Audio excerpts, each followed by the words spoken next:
ഞാനൊരു ഇൻട്രോ മമ്മൂട്ടിക്ക് അയച്ചു കൊടുത്തിട്ടുണ്ട്. അത് പുള്ളിക്ക് ഭയങ്കര ഇഷ്ടപ്പെട്ടിട്ടുണ്ട്. കുറച്ചോളം വരും. അതെ, എനിക്കൊരു കാര്യം മനസ്സിലായി. ഉള്ളിൽ സിനിമ എന്ന് പറയുന്ന ഒരു വലിയ മോഹം ഒരു സൈഡിലുണ്ട്. സിനിമ മോഹം കൊണ്ടല്ലത്, മമ്മൂട്ടി നമുക്ക് എല്ലാവർക്കും ഇഷ്ടമല്ലേ. എന്നാലും നമ്മള് അദ്ദേഹത്തിന്റെ നമ്പർ തപ്പി കണ്ടുപിടിച്ച് അദ്ദേഹത്തിന് അയച്ചു കൊടുക്കണം. നമ്പർ നമ്മൾ ഒരുമിച്ചുള്ള വാട്സാപ്പ് ഗ്രൂപ്പുണ്ട്, ഞാറ്റുവല്ല എന്ന് പറഞ്ഞിട്ട് വി കെ ശ്രീരാമനൊക്കെ ഉള്ള ഒരു ഗ്രൂപ്പാണ്. ആ ഗ്രൂപ്പിൽ പുള്ളി നമ്പർ ഉണ്ട്. പുള്ളി ആ ഗ്രൂപ്പിൽ ആക്റ്റീവ് ആണ്. നമ്പർ ഉണ്ടല്ലോ എന്തായാലും.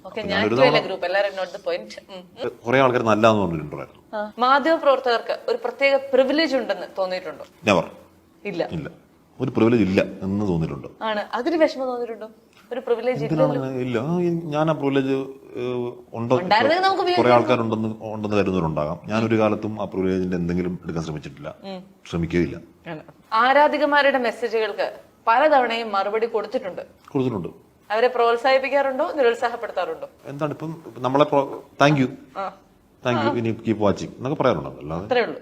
നിലപാടുകൾ മാറ്റാൻ തോന്നിയിട്ടുണ്ടോ? മാറ്റാൻ തോന്നിയിട്ടുണ്ട് എന്ന് പറഞ്ഞു കഴിഞ്ഞാൽ നമ്മൾ ഒരു കാലത്ത് ശരിയെന്ന് വിചാരിച്ച് ആവില്ല ചിലപ്പോൾ ശരി. നമ്മൾ കുറച്ചുകൂടെ അതിനെപ്പറ്റി അറിഞ്ഞു കഴിയുമ്പോൾ അത് തെറ്റാണെന്ന് തോന്നുന്നു. അപ്പൊ അതൊന്നും മാറ്റാൻ മടിയുണ്ടാവേണ്ട കാര്യമില്ല. ചർച്ചയ്ക്ക് മുന്നേ ഒരു നിലപാടുമായി പോയി, ചർച്ചയ്ക്ക് ശേഷം ആ നിലപാടിൽ നിന്ന് മാറ്റം വന്നതായി തോന്നിയിട്ടുണ്ടോ?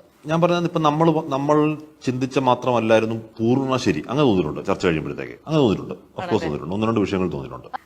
ആരോടെങ്കിലും പഞ്ചാര അടിച്ചിട്ടുണ്ടോ? പിന്നില്ലേ, പഠിക്കുന്ന സമയത്ത് ഞെട്ടിക്കുന്ന വാർത്തകൾ മനസ്സിൽ ഒളിപ്പിച്ചിട്ടുണ്ടോ? ഉണ്ട്. ആണോ?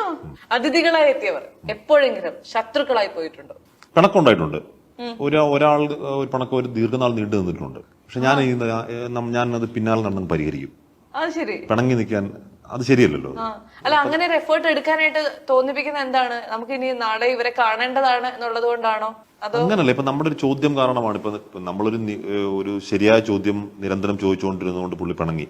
ഞാൻ ചോദിച്ചുകൊണ്ടാണല്ലോ പുള്ളി പിണങ്ങി. എന്നൊരു തോന്നലുണ്ടാവില്ല. ഇപ്പൊ ഒരാൾ പിണങ്ങിയിരിക്കും, എനിക്ക് ഭയങ്കര പ്രശ്നമാണ്.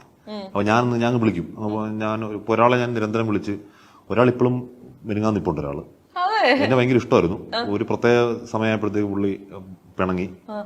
ഞാൻ ആ ശ്രമം ഇപ്പോഴും തുടരുന്നുണ്ട്. പുള്ളി അങ്ങനെ ഭയങ്കര തളരാതെ ഒരു പോരാളിയാണല്ലേ? അതെ, ഞാൻ തളരാതെ ഞാൻ പിന്നാലെ ഉറവ് കൂടും. ചേട്ടാ കൂട്ടാ. ആണോ?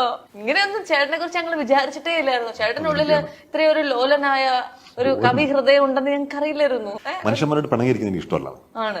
ചർച്ചകൾക്ക് അവസാനം ഒരു കുറ്റബോധം തോന്നിയ നിമിഷങ്ങൾ ഉണ്ടായിട്ടുണ്ടോ? ഏതാന്ന് ചോദിക്കുന്നത് ഉണ്ടായിട്ടുണ്ട്. പക്ഷെ എനിക്ക് ആണ്. അത് ശരി. അല്ല, കുറ്റബോധം ഇൻ ദ സെൻസ് എങ്ങനെ? അത്രയും കർശനമാവുണ്ടായിരുന്നു. അത്രയും അറഗന്റ് എന്ന വാക്ക് ഉപയോഗിക്കുന്നില്ല. തോന്നിയിട്ടുണ്ട്. ചോദ്യങ്ങൾ ചോദിക്കുന്ന ഹാഷ്മി ചോദ്യങ്ങളെ ഭയക്കാറുണ്ടോ? ഞാൻ നേരത്തെ പറഞ്ഞില്ല, നമ്മളിപ്പോ ചോദ്യം ചോദിക്കുന്ന പോലല്ല ഉത്തരത്തിനായിരുന്നു കൊടുക്കുന്നത്. പേടിയില്ല, പക്ഷെ ചെറിയൊരു കോൺഫിഡൻസ് പ്രശ്നം ഉണ്ടാവാറുണ്ട്. രാഷ്ട്രീയത്തിൽ ഇറങ്ങണമെന്ന് എപ്പോഴെങ്കിലും ആഗ്രഹം തോന്നിയിട്ടുണ്ടോ? ഇല്ല. എന്ന് പറഞ്ഞ് ഞാൻ സംഘടനാ പ്രവർത്തകനായിരുന്നു. ഞാൻ രാഷ്ട്രീയത്തിൽ ഞാൻ പ്രവർത്തിച്ചിട്ടുണ്ട്.